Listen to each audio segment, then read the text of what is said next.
Breaking చూస్తున్నాం. Telangana assembly speaker గడ్డం ప్రసాద్ ను బీఆర్ఎస్ ఎమ్మెల్యేలు కలిశారు. కాంగ్రెస్ సభ్యులను ఉద్దేశించి మాత్రమే జగదీష్ వ్యాఖ్యలు చేశారని, స్పీకర్ గౌరవాన్ని కించపరచాలన్నది తమ ఉద్దేశం కాదన్నారు. సభను నడపాలని స్పీకర్ గడ్డం ప్రసాద్ ను కోరారు బీఆర్ఎస్ ఎమ్మెల్యేలు.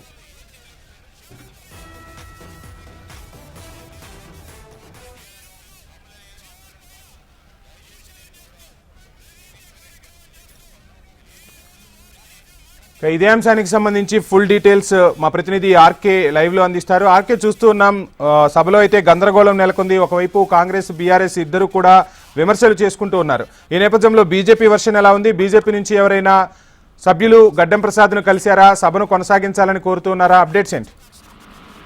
అయితే ఇప్పటివరకైతే బీజేపీ ఎమ్మెల్యేలు ఎవరు గడ్డం ప్రసాద్ అయితే స్పీకర్ని కలగలేదు. అయితే ఏదైతే బీఆర్ఎస్ కాంగ్రెస్ పార్టీ ఇద్దరు సభలో రెండు వర్గాల మధ్య, రెండు పార్టీల మధ్య వాగ్వాదం చోటు చేసుకుని స్పీకర్ విషయంలో జగదీష్ రెడ్డి మాటలకి అయితే చూసినట్లయితే నిన్న బీజేపీ వచ్చిన మాత్రం నిన్న ఏదైతే గవర్నర్ ప్రసంగం ఉందో ఆ గవర్నర్ ప్రసంగంలో రాష్ట్ర ప్రభుత్వం మళ్ళీ అబద్ధాలు పచ్చి అబద్ధాలు చెప్పించింది. అదేవిధంగా సభ మొత్తం ఏదైతే 14 ఏళ్ల పాలన కాంగ్రెస్ పాలనలో 14 ఏళ్ల పాలనలో ఎలాంటి సంక్షేమ అభివృద్ధి లేకుండానే అన్ని గవర్నర్తో అబద్ధాలు చెప్పించింది అని చెప్తున్నారు. అదేవిధంగా ఈ రోజు చూసినట్లయితే బీఆర్ఎస్ అదేవిధంగా కాంగ్రెస్ పార్టీ ఇద్దరు ఏదైతే ఉందో ప్రజా సమస్యలు చర్చించాల్సిన సభ్యులు ప్రజా సమస్యలపై చర్చించకుండా ఏదైతే ఇద్దరు కుమ్మక్కై గతంలో ఎప్పుడైతే ఏదైతే ఆరోపణలు చేస్తున్నామో అదే ఆరోపణలకు ఈ రోజు జరిగిన సభా సాక్ష్యమే అన్నట్లుగా బీజేపీ నేతలు చెప్తున్నారు.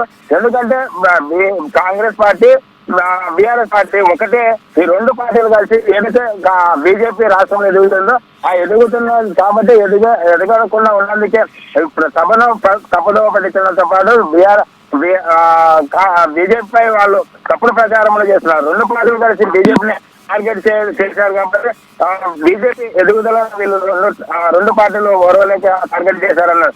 గతంలో చూసిన మళ్ళా ఇప్పటివరకైతే రేవంత్ రెడ్డి కిషన్ రెడ్డిని టార్గెట్ చేయడం, అదేవిధంగా సీఎం కేంద్ర నిధులపై ఆరోపణ చేయడం, ఇవాళ ఇద్దరునే జగదీష్ రెడ్డి ఇద్దరు కాంగ్రెస్ ఏదైతే బీఆర్ఎస్ పార్టీ ఇద్దరు మాటలు మాట్లాడుకునే అత్యంతరంగా కలుస్తుంటే ఏదైతే మేము కొందరు బీజేపీ ఎమ్మెల్యేలు కొత్తగా వచ్చాము నేర్చుకోవాలి అది ప్రస్తుతం రాష్ట్రంలో అనేక సమస్యలు ఉన్నాయి.